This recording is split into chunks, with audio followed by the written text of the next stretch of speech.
Bug bounty hunting is an exhilarating journey into the world of cybersecurity, and having the right tools can make all the difference. Let's dive into some of the top bug bounty tools and how to use them effectively. First up is Burp Suite. This is a must-have for any serious bug bounty hunter. It's a powerful web application security testing tool. Start by using the proxy feature to intercept and modify requests between your browser and the target application. This allows you to analyze how the application responds to different inputs. Don't forget to explore the scanner feature, which automates the detection of vulnerabilities. Just remember, while automation is great, manual testing is where you'll often find the juiciest bugs. Next, we have OWASP Zap, or Z-Attack Proxy. It's an open-source alternative to Burp Suite and is perfect for beginners.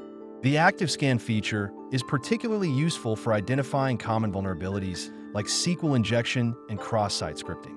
One of the best things about Zap is its user-friendly interface, making it easy to visualize the attack surface of your target. Use the spidering tool to crawl the application and discover hidden endpoints that might be vulnerable. Then there's MAP. This network scanning tool is essential for reconnaissance.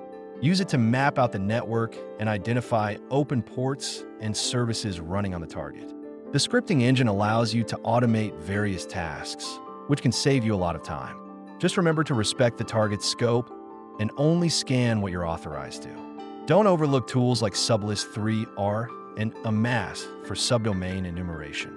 These tools help you discover subdomains that might be overlooked, giving you more attack vectors.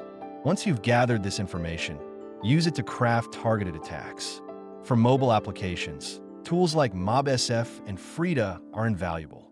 MobSF allows for static and dynamic analysis of mobile apps, while Frida lets you inject your own scripts into running applications, giving you the power to manipulate and analyze their behavior in real time. Finally, let's talk about reporting. Tools like Drotys and Faraday can help you organize your findings and create professional reports. A well-structured report not only showcases your skills, but also helps the organization understand the vulnerabilities and how to fix them. Remember, the key to effective bug bounty hunting is not just having the right tools, but knowing how to use them strategically. Stay curious, keep learning, and happy hunting!